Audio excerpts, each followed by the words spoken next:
পরবর্তী অনন্তলালের অপার অনুগ্রহে ভারত কথার গ্রন্থি মোচনে সহস্রতম পর্বে আমরা উপস্থিত হয়েছি।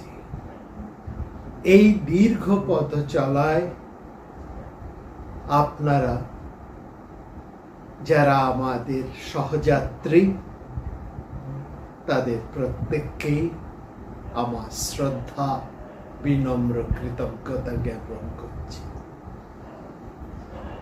সেই কবে, আজ থেকে প্রায় 3 বছর ধরে আমরা এই মহাভারত নিয়ে আলোচনা করে চলেছি, একটু একটু করে এগিয়ে চলেছি। এর মধ্যে প্রতিদিন আপনারা যুক্ত হয়েছেন, অনেকেই নানাভাবে এসেছেন। এই আমার চারপাশে যারা আছেন, এই বাংলায় যারা আছেন, রাজ্যের বাইরে যারা রয়েছেন, এমনকি দেশের সীমানা ছাড়িয়ে বিভিন্ন দেশে বিদেশে সমস্ত ভারত প্রেমীরা এই মহাভারতের সূত্রে, ভারত কথার গ্রন্থি মোচনের সূত্রে আমরা একত্রিত হয়েছি। আমাদের মধ্যে মহাভারত এক আত্মীয়তার বন্ধন সৃষ্টি করেছে। আপনাদের প্রত্যেকের সাহচর্যে, আপনাদের প্রত্যেকের সুচিন্তিত মতামত জেনে আমরা প্রতিনিয়ত সমৃদ্ধ হয়েছি। ঠিক এমন ভাবেই আপনারা ভবিষ্যতেও আমাদের সঙ্গে থাকবেন, এই আমরা কামনা করি। অনেকেই নতুন ভাবে যুক্ত হয়েছেন, আবার অনেকেই কালীন নিয়মে আমাদের ছেড়ে গিয়েছে। প্রত্যেককেই আজ আমরা বিনম্র চিত্তে স্মরণ করি। সহস্র এই শব্দটি স্বয়ং বিষ্ণুকে বোঝায়, অর্থাৎ সহস্র বুঝতে আমরা বিষ্ণুকে বুঝি। বিষ্ণু অর্থে আমরা বুঝি বেবিষ্টি সর্বম, যা সব কিছু ছেয়ে আছে, সর্বময় যিনি, সর্বব্যাপক যিনি, তিনিই বিষ্ণু। সহস্র শীর্ষা পুরুষ, সহস্রাক্ষ, সহস্রপাদ। ঋগ্বেদের 10ম মণ্ডলে বিষ্ণু স্তুতি, সেই বিরাট পুরুষের স্তুতি এমন ভাবেই করা হয়েছে। তিনি সহস্র, এবং সেখানে কি চমৎকার ভাবেই না পরবর্তী সময় কবি বলছেন যে সহস্র শিরের সারি, সহস্র কিরীট ধারী, লোহিত সহস্র আখি। এখানে আমরা বিষ্ণুর যে পরিচয় পাচ্ছি, দেখুন ভালো করে একটু লক্ষ্য করুন। সহস্র শিরের সারি, সহস্র মাথা, তার মধ্যে সহস্র কিরীটধারী, কিরীটি মানে স্বর্ণ মুকুট, লোহিত সহস্রিক আখি, তার সহস্র আখি, এবং সেই আখিগুলো ঈষৎ রক্তাভ। তারপরে প্রচন্ড সহস্র করে, সহস্র আয়ুধ ধরে, সহস্র পদ পঙ্কজে, সহস্র নূপুর পাচে। এই জায়গাটা বিশেষ করে লক্ষ্য করতে বলব। দেখুন, সেই বিরাট পুরুষকে যখন ঋষি অবলোকন করছেন, তখন তার সেই বিরাটত্ব, ব্যাপকত্ব, শ্রেষ্ঠত্ব দেখে মানুষ বিমূঢ় হয়ে যাচ্ছে, ভয়চকিত হয়ে যাচ্ছে। সেই সঙ্গে সঙ্গে সেই বিরাটের সাথেও মানুষের ঋষি হৃদয়ে কি অপূর্ব এক প্রেম ও নৈকট্য সম্বন্ধ স্থাপন হচ্ছে, সেটাও সবিশেষ লক্ষ্য করার মতো। সেখানে বলছে সহস্র পদ পঙ্কজে সহস্র নুপুর বাজে। এই নিকন্দধ্বনিত ভাবুক হৃদয়ে, কবি হৃদয়ে, ঋষি হৃদয়ে এক গভীর প্রেমের অনুভূতি সৃষ্টি করছে। এই প্রেম থেকেই ভালোবাসা, এই ভালোবাসা শ্রদ্ধা ভক্তি, তার প্রতি আমাদের যেমন ভয় আছে, সম্ভ্রম আছে, শ্রদ্ধা আছে, তেমনি ভালোবাসাও আছে। এই ভালোবাসার বাঁধনে সেই বিরাট পুরুষ তার নিজের আসন ছেড়ে আমাদের পর্ণকুটিরে, আমাদের দ্বারে এসে উপস্থিত হয় এই ভালোবাসার জন্য। এখানেই মহাভারতের বিশেষত্ব। মহাভারতের মধ্যে সেই বিশালত্বকে আমরা পাই, সেই বিরাটকে পাই, সেই গভীরকে আমরা পাই। সেই সঙ্গে সঙ্গে মহাভারতের মধ্যে সেই সহজত্ব রয়েছে, গভীরের মধ্যে সেই অনন্তের প্রেম সুধাও রয়েছে। সেটাও মহাভারতের মধ্যে আমরা চমৎকার ভাবে লক্ষ্য করি। মহাভারত কেবল যুদ্ধের ইতিহাস নয়, মহাভারত কেবল অসূয়া দম্ভ এর ইতিহাস মাত্র নয়। মহাভারতের মধ্যে প্রেমও আছে, মানুষের জয়গাথাও আছে, বিশ্বাসের কথাও আছে, ভরসার কথাও আছে এই মহাভারতের মধ্যে। আমরা মহাভারতের শান্তি পর্বের মধ্যে রয়েছি। দীর্ঘ পথ চলায় আমরা এক এক করে এক একটি পর্ব, এক একটি তার পথ, সেই জটিল গহন উতরাই পার হয়ে আমরা শান্তি পর্বের মুখ্য ধর্মের মধ্যে এসেছি। কি আছে শান্তি পর্বের মধ্যে? শান্তি পর্বের গুরুত্বটা কোথায়? বলা হচ্ছে মহাভারতের হৃদয় হচ্ছে শান্তি পর্ব। সমগ্র মহাভারতের হৃদয় স্বরূপ। এবং সেখানে বলা হচ্ছে এই শান্তি পর্বকে যদি আমরা ভালো করে না বুঝি, তাহলে মহাভারত আমাদের বোঝা হয় না। মহাভারতের মূল সুরকে, মূল বক্তব্যকে আমরা স্পষ্ট করে অনুধাবন করতে পারি না।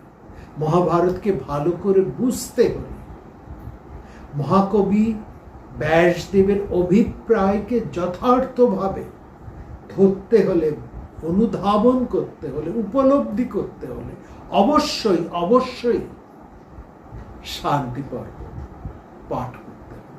এই জন্য শান্তি পর্বকে বলা হয় মহাভারতের মহাফল। শান্তি পর্বকে বাদ দিয়ে দিলে মহাভারত শূন্য, কিছুই নেই। দেখুন শান্তি পর্বের মধ্যে কি আছে, শুরু লক্ষ্য করুন। সমগ্র মহাভারতের মধ্যে যা আছে শান্তি পর্ব তাই নিয়ে আলোচনা করছে। সমগ্র মহাভারতে যে প্রশ্ন উঠেছে, যে জিজ্ঞাসা উঠেছে, সেই জিজ্ঞাসার নিরসন হয়েছে এই শান্তি পর্বে।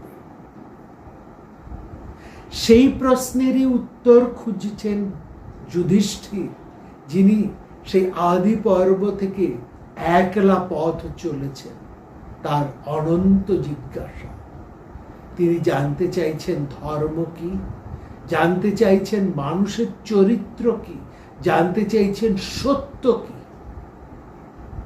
এর উত্তর শান্তি পর্ব। এর মীমাংসা, এই সমস্ত প্রশ্নের জিজ্ঞাসার মীমাংসা হয়েছে শান্তি পর্বের মধ্যে। মহাভারতের মধ্যে দেখুন, মহাযুদ্ধ কেবল মহাভারত নয়, মহাভারতের মহাযুদ্ধই মহাভারত নয়।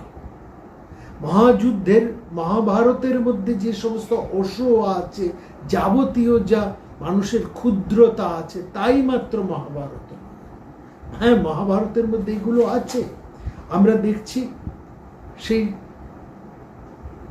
স্বভাব, যেখানে যদু সভায়, কুরু সভার মধ্যে শ্রীকৃষ্ণ এসেছেন শান্তির দূত হিসেবে,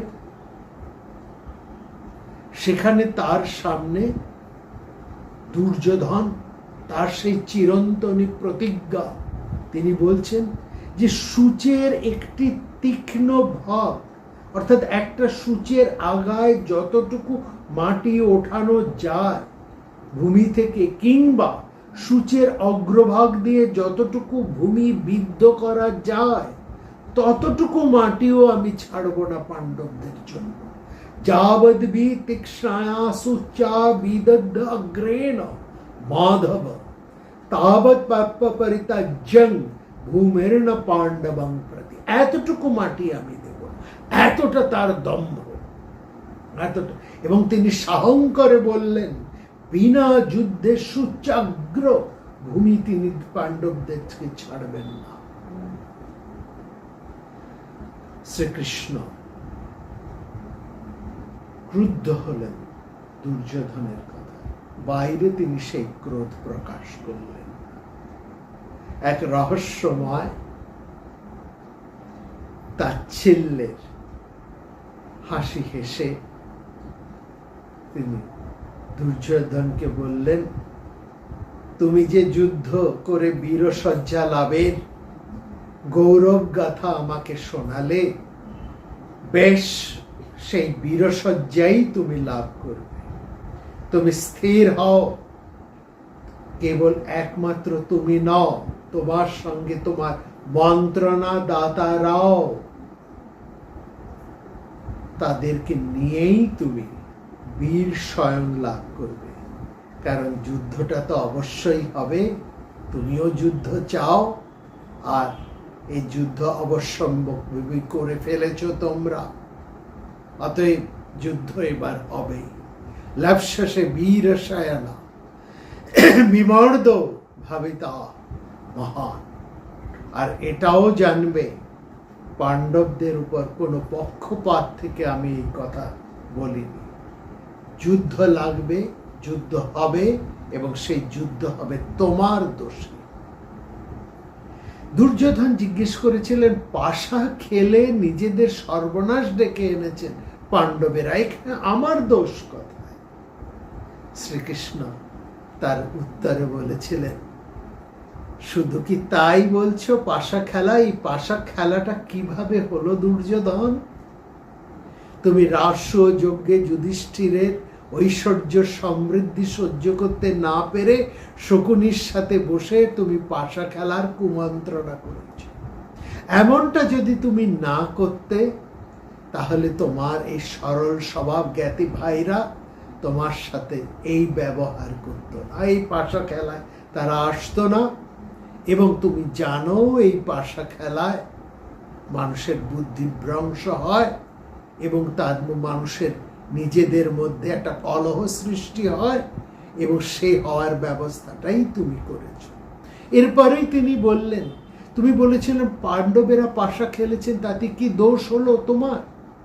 তুমি ছাড়া দ্বিতীয় একজন পুরুষের কথা বলো তো আমাকে, যে তার ভাতৃবধূকে সর্বসমক্ষে এমনভাবে অসভ্যের মতন বিবস্ত্র করার চেষ্টা করে, এবং সকলের সামনে স্পষ্টভাবে উরু দেখিয়ে সেখানে বসার আহ্বান জানায়। দ্রৌপদী পাঞ্চ পাণ্ডবের ধর্মপত্নী, তার সঙ্গে এই অসভ্যতা করার অধিকার তোমাকে কে দিয়েছে? তাহলে এবার বলো দোষটা কার? তুমি পাণ্ডবেরা যখন সেই পাশা খেলার শর্ত মেনেই তারা যখন বনের পথে রওনা দিয়েছিল, তখন তোমার ভাই দুঃশাসন সকলের সামনে দ্রৌপদী এবং পাণ্ডবদের উদ্দেশ্যে যে সমস্ত কথা উচ্চারণ করেছিলে, সবাই মিলে তোমরা পাণ্ডবদের সাথে যা ব্যবহার করেছ, তাছাড়া এরও আগে 5 ভাই এবং তাদের জননীকে একসঙ্গে পুড়িয়ে মারার যে পরিকল্পনা তোমরা করেছিলে, ভীমকে বিষ দিয়ে মারার যে প্রচেষ্টা তোমরা করেছিলে, সেগুলো কার দোষ? শ্রীকৃষ্ণ এবার শেষ যুক্তি দিয়ে বললেন, পাণ্ডবেরা তাদের পৈতৃক সম্পত্তি, তাদের রাজ্যাংশ ফিরতে চাইছে, অথচ তুমি সেটা দিতে চাইছো না। কিন্তু সময় আসন্ন, সেদিন সব তোমাকে দিতে হবে। তোমার কিচ্ছু মাত্র অবশিষ্ট থাকবে না। তুমি নিজে তোমার জ্ঞাতি ভাইদের সঙ্গে নৃশংস ব্যবহার করে সকলের সামনে তুমি উল্টো বোঝাতে চাইছো, জিজ্ঞেস করছো কি দোষ তোমার ছিল। মিথ্যা বৃত্তি নার্জং সন্নদ্ধ বিপ্রতিপদ্যসে। এইখানে দেখুন, এই যে লোক, এই যে ভূমি, এই ভূমির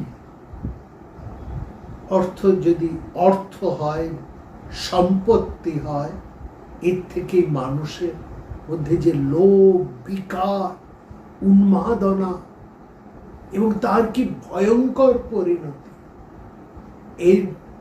এটা কিভাবে হয়, কেন হয়, কোন কোন সূত্র থেকে এই বিকার মানুষের মধ্যে জন্মায়, কিভাবে, কত দিক থেকে, সেই নিয়েই কিন্তু শান্তি পর্ব আলোচনা হয়েছে।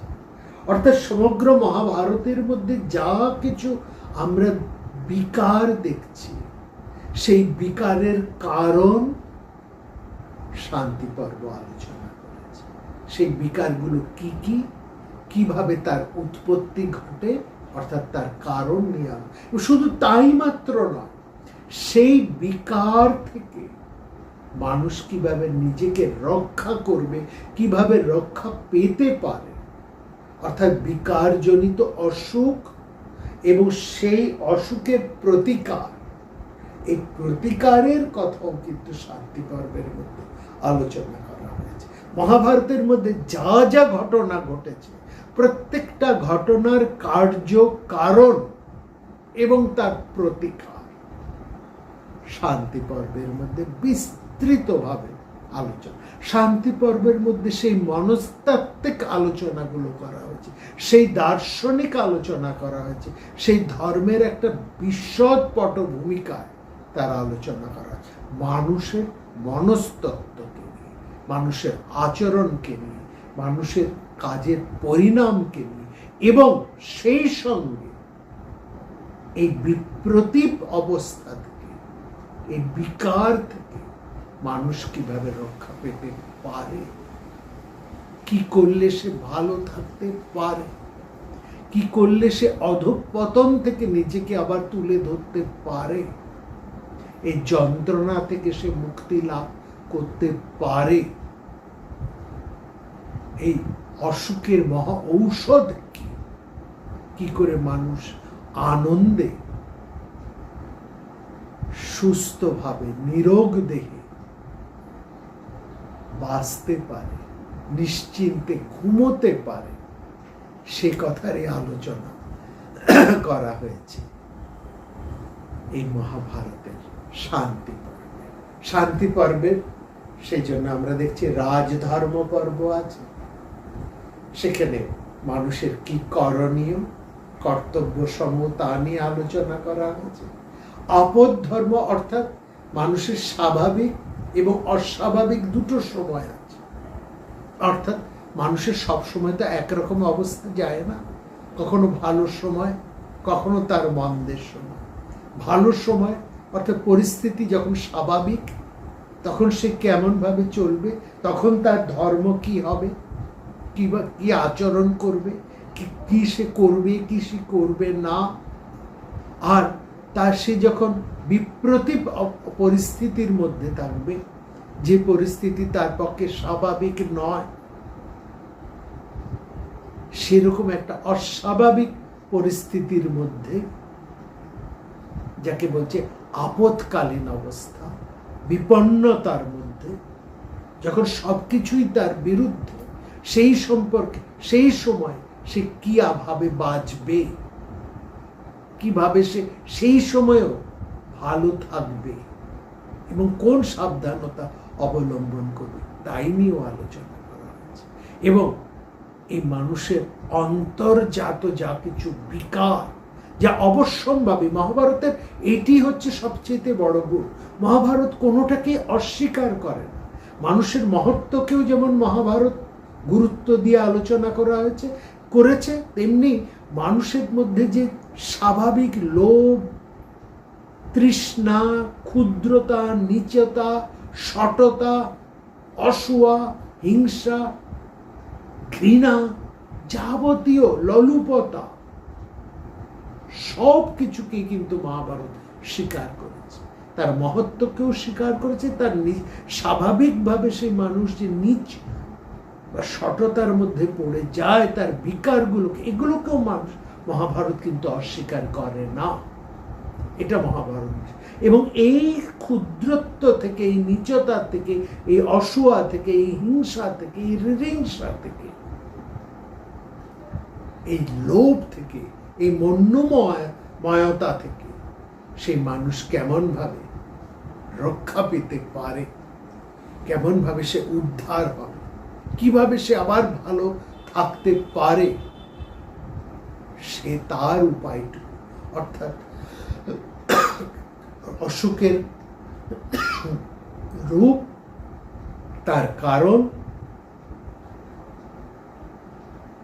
এবং সেই অসুখের প্রতিকার, ঔষধ, সেটাও এই শান্তি পর্বের মধ্যে আলোচনা করা। এই কারণে শান্তি পর্ব এত গুরুত্বপূর্ণ।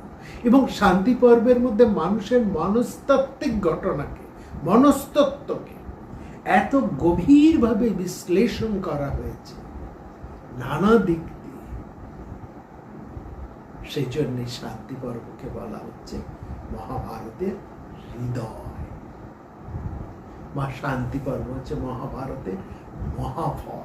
যা না জানলে মহাভারতের কোনো চরিত্রকে, কোনো ঘটনাকে, কোনো সংবাদকে, কোনো তথ্যকে সঠিকভাবে আমরা বুঝতে পারি। সমগ্র মহাভারতের মধ্যে যত প্রশ্ন, যত জিজ্ঞাসা উঠেছে, সব জিজ্ঞাসার নিরসন, তার উত্তর পাওয়া গেছে এই শান্তি পর্বের মধ্যে। সব প্রশ্নের মীমাংসা হয়েছে শান্তি পর্বে। এই জন্য শান্তি পর্বে এত গুরুত্ব।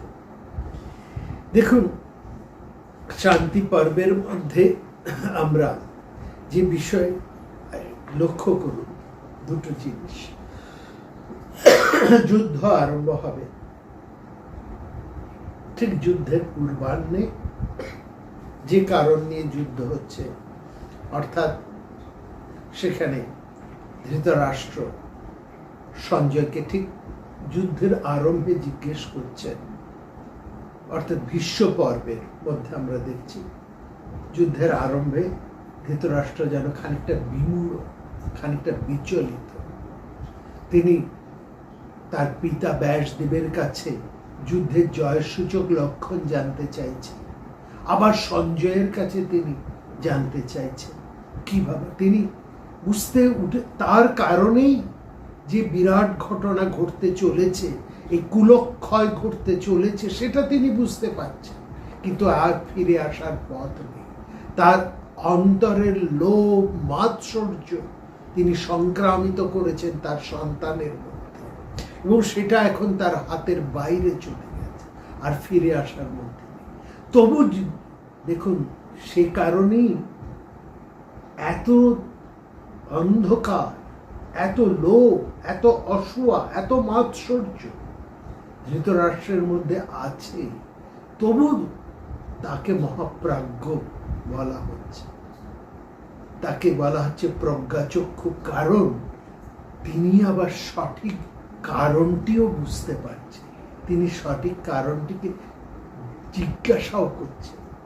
তিনি বলছেন, ধৃতরাষ্ট্র বলছেন, দেখো এই ভূমির একটা দোষ, সঞ্জয়, এই ভূমির একটা দোষ। কেন মানুষ এত জমিদারি, রাজত্ব, টাকা পয়সা, সম্পদ নিয়ে এত মাথা ঘামায়? নিশ্চয়ই ভূমির একটা গুণ আছে, নিশ্চয়ই এর একটা কোনো আকর্ষণ আছে। সেটা কি জিনিস যার জন্য মানুষ এই জমি জমি সম্পত্তি, এই ভূমি দখল, এই নিয়ে মানুষ এত হিংস্র, এত লোলুপ হয়ে ওঠে। তিনি বলছেন যুদ্ধ সময় রাজাদের তো এই ভূমির জন্য জীবন দিয়ে দিত, তারা এতটুকু কার্পণ্য করেন না? যার জন্য এত মারামারি, এত হানাহানি, সেটা তো একটা স্থাবর বস্তু। এই মাটি, এই জমি, ভূমির উপর কার কত অধিকার, কার কত প্রভুত্ব, এর জন্যই তো রাজারা একজন আরেকজনকে সহ্য করতে পারেন। ভৌমম ঐশ্বর্যম ইচ্ছন্ত নমুষ্যন্তে পরস্পরম। এই যে জমিকে কেন্দ্র করে এত বিবাদ, বিসংবাদ, মনে হচ্ছে ভূমিরই এত গুণ, কি বলো সঞ্জয়। এবং সেখানে দেখুন, বর্তমান পৃথিবীর দিকে তাকিয়ে দেখুন, এই ভূমি দখল নিয়েই তো এখন রাষ্ট্রে রাষ্ট্রে এত যুদ্ধ হচ্ছে। সারা পৃথিবী অশান্ত হচ্ছে ওই ভূমি নিয়ে, ওই জমিটুকু নিয়ে। এবং লক্ষ্য করবেন, এই যে 1 ইঞ্চি জমি দেব না, অর্থাৎ সেই ভাষাটা যেন পাল্টে গেছে। যে দুর্যোধন বলেছেন সূচের আগায় যতটুকু মাটি ওঠে ততটুকু দেব না, সেই ভাষাটা পাল্টে এখন বলা হচ্ছে 1 ইঞ্চিও জমি ছাড়ব না। এই যে গণতন্ত্রের মধ্যেই যে রাজতন্ত্রের ভাষা, রাজনীতির ভাষা উঠছে, সেটাও সেই ভূমির লড়াই। এবং কত সূক্ষ্মভাবে সেটা জমি নির্ভর, সেটা একটা ক্ষুদ্র এলাকা থেকে বৃহৎ এলাকার মধ্যে আমরা সেখানেও দেখছি। এবং পরস্পরের মধ্যে যেন কুকুরের মতন কামড়াকামড়ি করছে। বলছে এই কুকুর যেমন এক টুকরো মাংসের জন্য পরস্পরের সাথে হানাহানি করে কামড়াকামড়ি করে, ঠিক সেরকম রাজারাও পরস্পরের ভূমি অপহরণ করে, তবু তাদের কামনা তৃপ্তি হয় না। চাপি তৃপ্তি কামনা বিদ্যায়িত দাপিকার সাথে।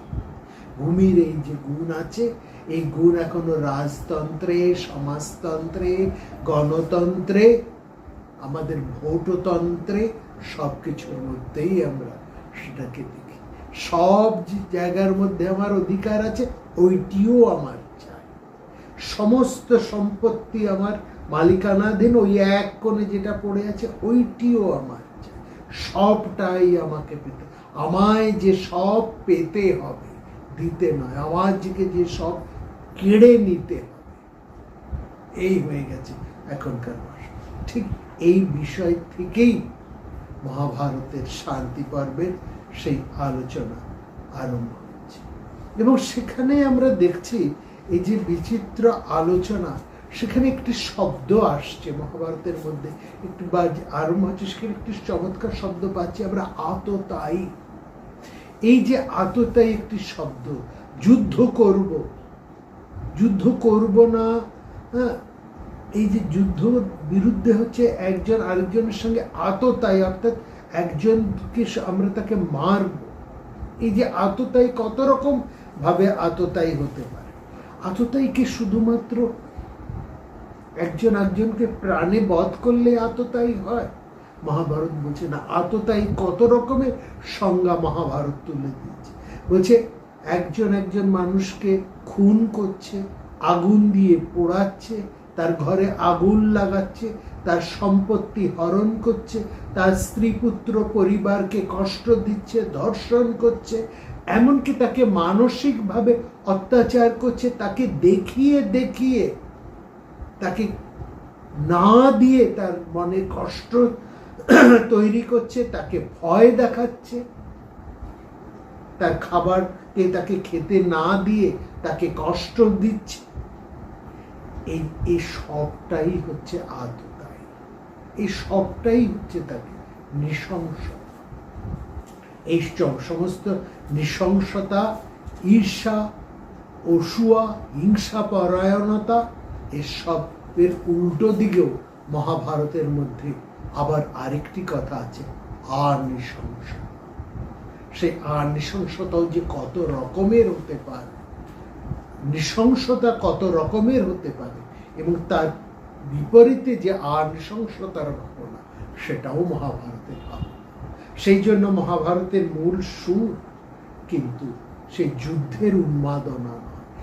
মহাভারত ট্র্যাজিক মহাকাব্য, কিন্তু মহাভারতের রস করুণ রস নয়, যেমন যুদ্ধ কাব্য বলে তা বীর রস নয়। মহাভারতের রস কিন্তু শান্ত রস। দেখুন, যুদ্ধের পূর্বাহ্নে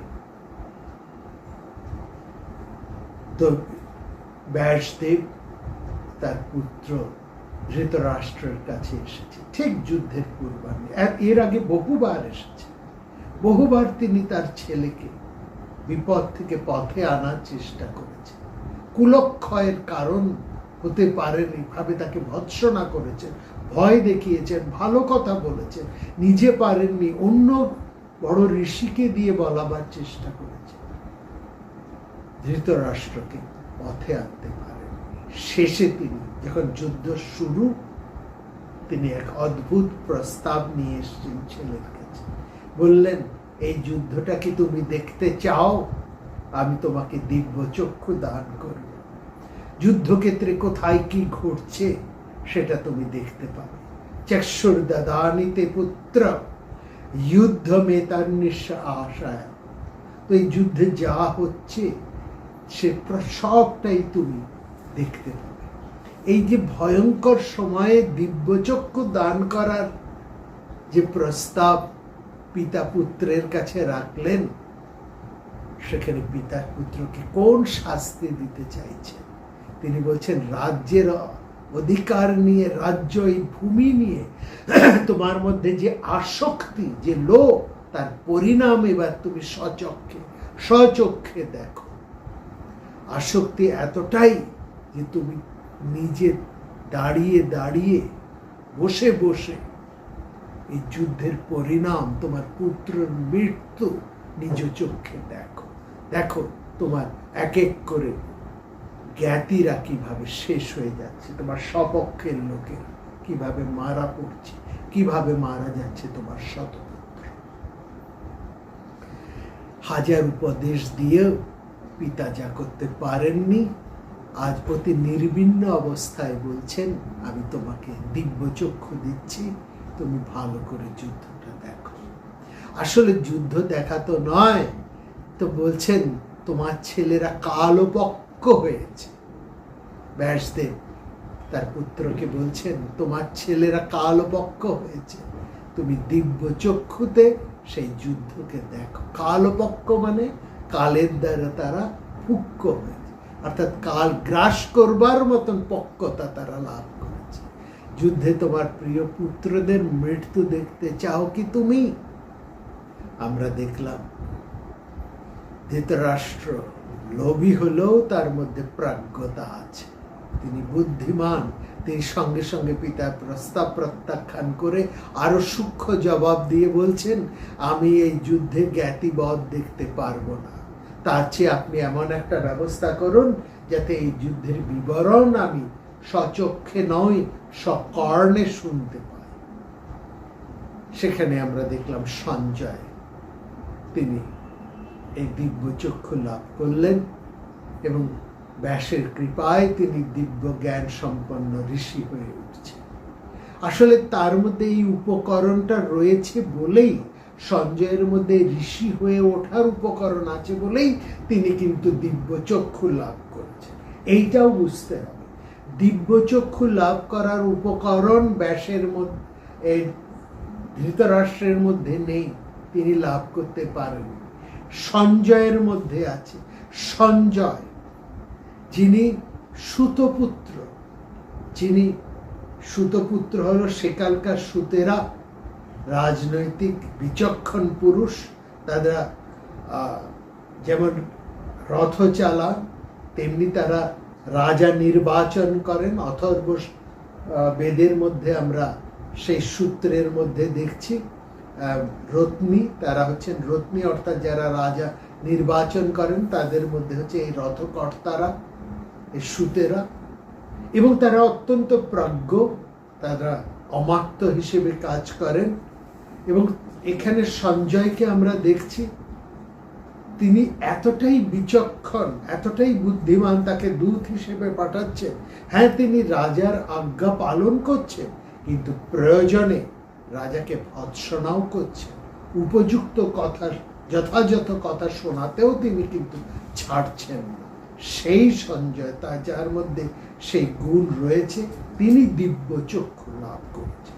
এই যে দিব্য চক্ষু লাভ করা, এই প্রসঙ্গে আমরা আসি আরেকটা বিশ্বরূপের প্রসঙ্গে। এই দিব্য চক্ষু, যুদ্ধের কারণ, যুদ্ধের ফলাফল, যা বললাম যে এই সমস্ত বিষয়গুলো, তার কারণ, তার পরিণাম এবং তার প্রতিকার শান্তি পর্বের মধ্যে আলোচিত হয়ে চলেছে। আরেকটি কথা বলি, দিব্য চক্ষুর কথা যখন আমরা বললাম, আবার আমরা এই সঙ্গে বলছি বিশ্বরূপের কথা। শ্রীকৃষ্ণ তিনি তার জীবনে 3 বার বিশ্বরূপ দেখিয়েছেন, এবং অন্তত মহাভারতের মধ্যে 2 বার। 3 বারের মধ্যে প্রথম তিনি তার জননীকে দেখেছেন। জননী অর্থাৎ যশোদা, তিনি ভয় পেয়েছেন। তিনি ভেবেছেন উল্টো, যে তার শিশুকে হয়তো কোনো অপদেবতা ধারণ করেছেন। তিনি সেই বিশ্বরূপের মাহাত্ম্য বোঝেননি। তিনি ভয় পেয়ে ভেবেছেন তার শিশুকে কোনো অপদেবতা গ্রাস করেছে, ভর করেছে। তিনি ব্যস্ত হয়ে উঠেছেন শিশুর কল্যাণ অকল্যাণ। দ্বিতীয় বিশ্বরূপ তিনি দেখিয়েছেন ওই সভায়, কুরু সভায়, যেখানে দুর্যোধন এবং সেই দুষ্ট চতুষ্টয়, তার দুর্যোধন এবং তার সাঙ্গপাঙ্গরা, অর্থাৎ কর্ণ, দুঃশাসন, শকুনি, দুর্যোধনের সাথে একত্রিত মিলে শ্রীকৃষ্ণকে বন্দী করতে চেয়েছেন। সেখানে একবার তিনি বিশ্বরূপ দেখিয়েছেন। সেই বিশ্বরূপের তাৎপর্য যাই হোক না কেন, আমরা তার প্রতিক্রিয়াটা দেখি। সেখানে প্রতিক্রিয়াটা কি দাঁড়ায়? সেখানে আমরা তো সেই বিশ্বরূপের প্রতিক্রিয়া দেখলাম না, যেটা যুদ্ধক্ষেত্রে শ্রীকৃষ্ণ অর্জুনকে দেখিয়েছিলেন। সেখানে সেই যে অর্জুন স্বীকার করে উঠলেন বিশ্বরূপের ক্ষেত্রে, আমার সমস্ত সংশয় দূর হয়ে গেছে, আমার সমস্ত সত্য চেতনা জাগ্রত হয়েছে, নষ্ট মহ স্মৃতির লব্ধা, এখন আমি তোমার কথা অনুসারেই চলব। এই বিরাট অঙ্গীকারের ছিটে ফোটাও তো আমরা সেখানে দেখলাম ধৃতরাষ্ট্রের সভাতে। এই বিশ্বরূপ প্রদর্শনের মধ্যে একটা সামান্য আঙ্গিকের মধ্যে দিয়েই সেটা শেষ হল। তার ভীষণ রূপ দেখে উপস্থিত রাজারা ভয়ে চোখ বুজে ফেলেছিলেন। আর কিছু মানুষ, অর্থাৎ কিছু বিশিষ্ট সজ্জন, 2-4 জন যেখানে ছিলেন, যেমন ভীষ্ম, দ্রোণ, বিদুর, ধৃতরাষ্ট্র, সেই যে বিশ্বরূপে শ্রীকৃষ্ণ তাদের সামনে দাঁড়িয়েছেন, সেই রূপ তারা দেখলেন। তারা কিন্তু বিশ্বরূপটা দেখলেন না। তারা দেখলেন শ্রীকৃষ্ণ সেখানে দাঁড়িয়ে আছেন, কিন্তু শ্রীকৃষ্ণের সেই বিশ্বরূপ বিদুর, ধৃতরাষ্ট্র, দ্রোণ, ভীষ্ম কারো কাছে প্রতিভাত হল না।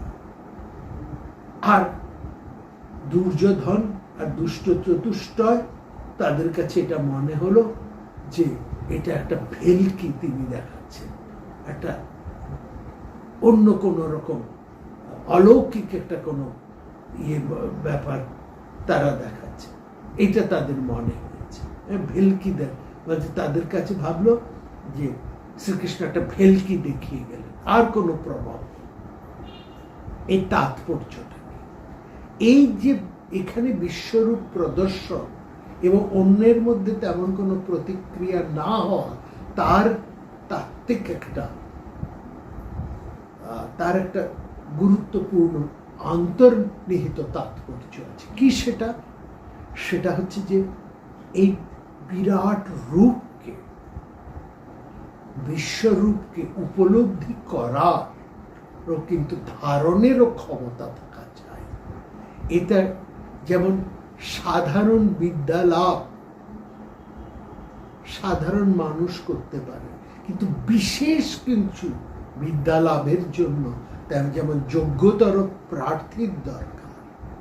অর্থাৎ একজন শিক্ষক যখন তার শ্রেণীতে, তার ক্লাসে বিদ্যা দান করেন, তিনি তো একই পাঠ সাম্প্রদায়িক সমস্ত ছাত্রকেই দিচ্ছে, সমানভাবে দিচ্ছে, কিন্তু সব ছাত্র তো সেই বিদ্যাকে সমানভাবে গ্রহণ করতে পারে না। সে ভেদটা হয়ে যায়, বিদ্যা গ্রহণের ভেদটা হয়ে যায় বিদ্যা গ্রহণের সক্ষমতার মধ্যে দিয়ে।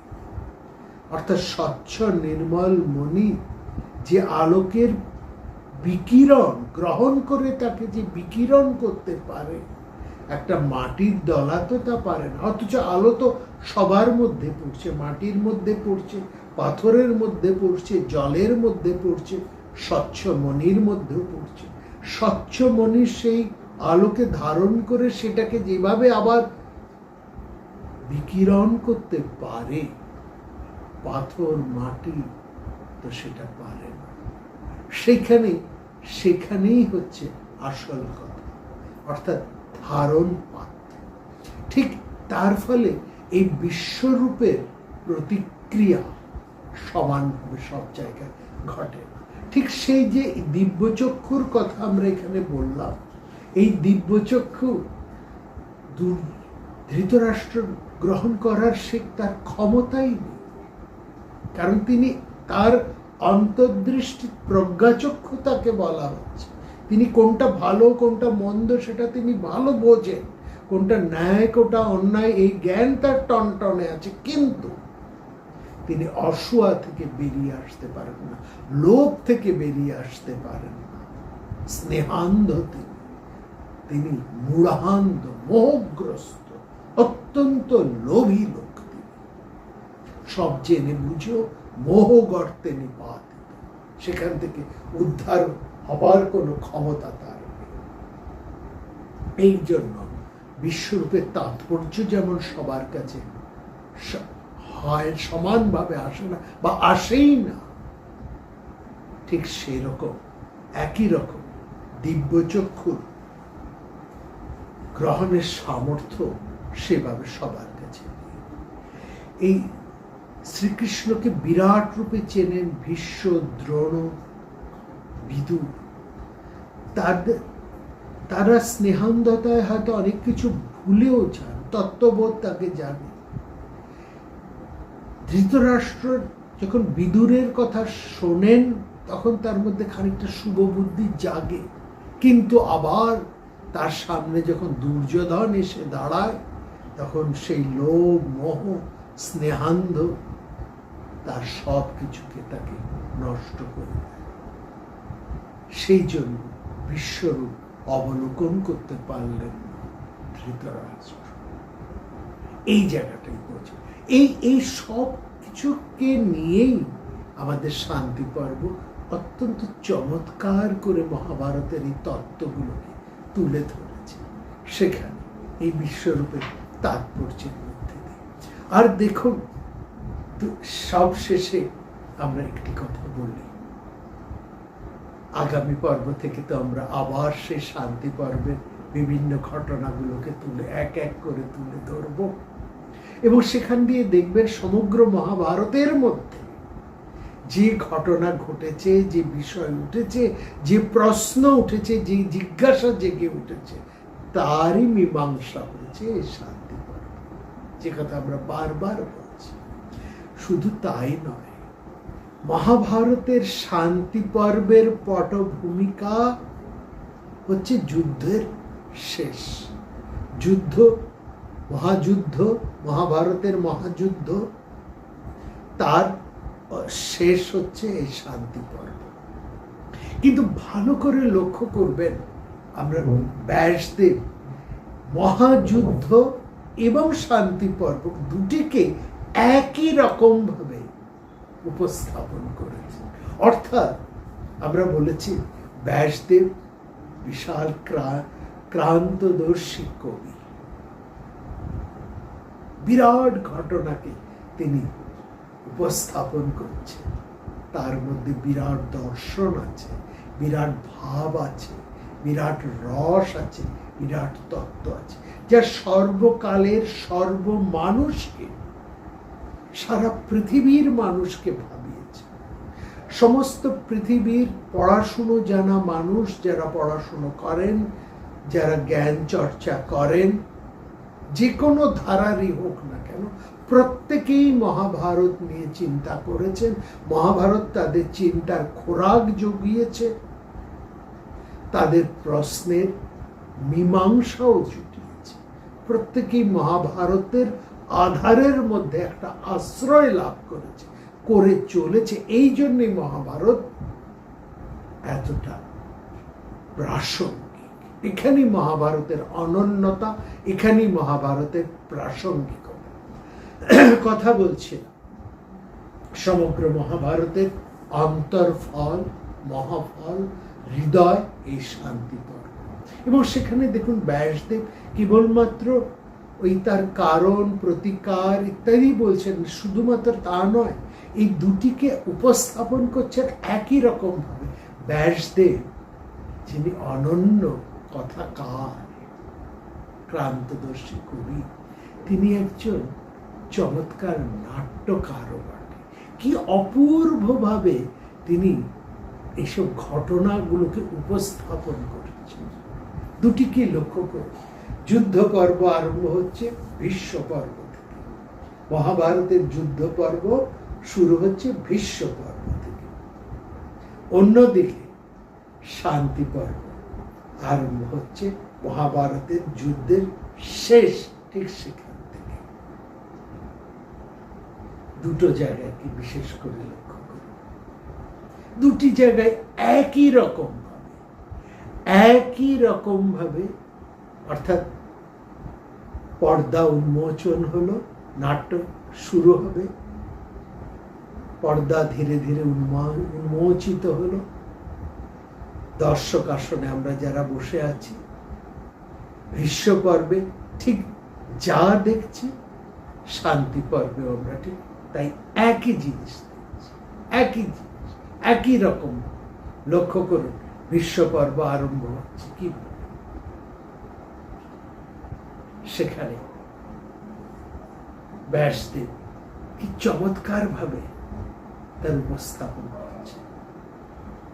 সেই নাটকের, যদি এটাকে আমরা একটা নাটকের দৃশ্য হিসাবে ভাবি, ভীষ্ম পর্বের আরম্ভ, সেখানে দেখছি ধীরে ধীরে রঙ্গমঞ্চের সেই পর্দা ধীরে ধীরে সরে গেল, একটু একটু করে আলো ফুটে এলো, স্টেজ একটু একটু করে আলোকিত হলো। সেখানে আমরা দেখছি সিংহাসনে একাকী বসে আছেন ধৃতরাষ্ট্র। তিনি একটু চিন্তিত। এমন সময় সে উইংসের পেছন থেকে চিৎকার করে, প্রচন্ড চিৎকার করে, প্রায় দৌড়ে দ্রুত বেগে সেখানে সঞ্জয় এসে উপস্থিত হলেন। সঞ্জয় ছুটে এসে বলছেন, মহারাজ। তিনি ছুটে এসে বলছেন, মহারাজ, ভীষণ দুর্ঘটনা ঘটে গেছে। কি ব্যাপার? দুর্ঘটনা কি ঘটে গেছে সেখানে? না, তিনি বলছেন যে পিতামহ ভীষ্ম, যিনি এই কুরুকুলের সূর্য, ভারত শ্রেষ্ঠ, শান্তনু নন্দন, তিনি নিহত হয়েছে। সঞ্জয় ওয়াচ, সঞ্জয় মহারাজ, মহারাজ আমি সঞ্জয়, আপনাকে প্রণাম করি। নমস্তে ভরতস্যম, হাতে ভীষ্ম শান্ত নাম, ভারতানাং পিতামহ। সমস্ত যোদ্ধাদের মধ্যে যিনি শ্রেষ্ঠ, সমস্ত ধনুর্বিদদের মধ্যে যিনি শ্রেষ্ঠতম পুরুষ, সেই কুরু পিতামহ ভীষ্ম আজ রণসজ্জায় পতিত হয়ে শয়ন করে আছে। হাত ভীষ্ম শান্তনাব ভারতানাং পিতামহ। বলছেন যে আপনার সমস্ত গুরুকুলের মধ্যে, সমস্ত বীর মধ্যে, সমস্ত ক্ষত্রিয় কুলের মধ্যে যিনি, যার বীর্যে অতুলনীয়, যস্য বীর্যং সমাসিত্র যুদ্ধং পুত্র স্তাবকরৎ শ্বেত নিহতং রাজং শঙ্খে ভীষ্ম শিখণ্ডী। সে আপনার পুত্র দুর্যোধন, যার ভরসায় যুদ্ধ আরম্ভ করেছিলেন সেই মহামতি ভীষ্ম আজ শিখণ্ডী কর্তৃক নিহত হয়ে যুদ্ধভূমিতে মাটিতে পড়ে আছে। যে মহারথ কাশী থেকে আপন বীর্যবত্তা সমস্ত রাজাদেরকে একাকী জয় করে নির্ভয়ে রাজকন্যাদেরকে হরণ করেছিলেন, যিনি নির্ভয় সমরাঙ্গনে পরশুরামের সাথে যুদ্ধ করে পরশুরামকে প্রতিহত করেছে, তার হাতে মারা যাননি সেই মহামতি ভীষ্ম আজ শিখণ্ডীর হাতে নিহত হয়েছে। যিনি শৌর্যে ইন্দ্রের তুল্য, স্থৈর্যে হিমাচলের মতন সদৃশ্য, গাম্ভীর্যে সমুদ্রের সমান এবং সহিষ্ণুতায় পৃথিবীর মতন ছিলেন, তা যার বাণগুলো ছিল সূক্ষ্ম ধারালো দান্তের মতন, যার ধনুখানা ছিল মুখের মতন ভয়ঙ্কর, যার তরবালিখানা ছিল জিওয়ার মতন ক্ষুরধর, আপনার সেই জ্যেষ্ঠতা দুর্ধর্ষ নরসিংহ সেই ভীষ্ম আজ শিখণ্ডীর হাতে নিপাতিত হয়েছে। পার রক্ষস্য সেনান্তে দশরাত্রমিনাখ্যাহম জগম অন্ত ইব আদিত্য কৃতাকর্ম সুদুষ্কৃম। 10 দিনের মহাযুদ্ধের পর সেই বীর পুরুষ আজ মাটিতে ভূমিশায়ান হয়েছে। চমকে উঠলেন ধৃতরাষ্ট্র, বলছে কি কি বলছো তুমি, কি বলছো? ভীষ্ম শিখণ্ডীর হাতে মারা গেছেন, আমার ইন্দ্রতুল্য জ্যেষ্ঠতা রথ থেকে পড়ে মাটিতে পড়ে শুয়ে যুদ্ধক্ষেত্রে পড়ে আছেন মাটিতে। কি বলছো তুমি? কি হয়েছে? কেমন করে এই ঘটনা ঘটলো? সেই যুদ্ধে কি হয়েছে বলো, বলো, এক এক করে বলো, সেই যুদ্ধ কিভাবে আরম্ভ। ঠিক আমরা দেখছি এই ভীষ্ম পর্বে যুদ্ধের ঘটনার আরম্ভ হচ্ছে। সঞ্জয় বিবরণ দিচ্ছেন। প্রথমেই তিনি জানাচ্ছেন পিতামহ ভীষ্মের মৃত্যু সংবাদ। পিতামহ ভীষ্মের মৃত্যু সংবাদ জানানোর মধ্যে দিয়েই মহাভারতের মহাযুদ্ধের এক এক করে বর্ণনা আরম্ভ হচ্ছে সেখানে। তারপরে পরপর সেই ঘটনা, কোন পক্ষে কে দাঁড়িয়েছেন, কিভাবে সেই যুদ্ধ আরম্ভ হলো, সেখানে কে কোন ভূমিকায় রইল, কে কি বললো, তারপরে সেই ঘটনা। কিন্তু আরম্ভটি লক্ষ্য করুন, আরম্ভ হচ্ছে পিতামহ ভীষ্মের মৃত্যুর সংবাদ। শান্তি পর্ব একই দৃশ্য। পিতামহ ভীষ্ম সমরাঙ্গনে বীরসজ্জায় সরসজ্জায় তিনি শায়িত। একইভাবে শান্তি পর্ব আরম্ভ। যেভাবে যুদ্ধ পর্ব আরম্ভ, শান্তি পর্ব ঠিক একই ঘটনার মধ্যে দিয়ে আরম্ভ। দুটির মধ্যে একই জিনিস।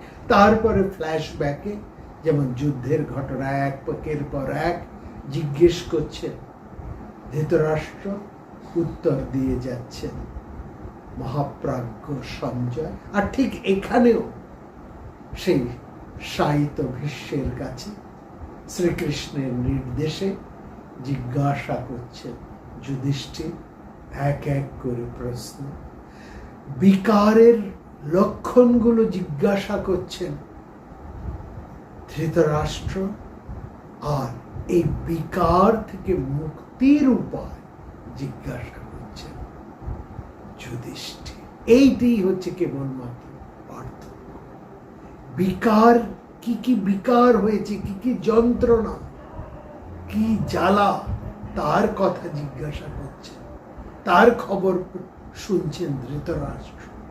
আর এই জ্বালার কারণ কি, কি কারণে এই জ্বালা হয়, এই যন্ত্রণা হয়, বিকার হয়, আর তার থেকে উপশমই বা কি করে লাভ করব, সমস্ত প্রশ্নের মীমাংসা এখানে যাচ্ছেন যুধিষ্ঠির।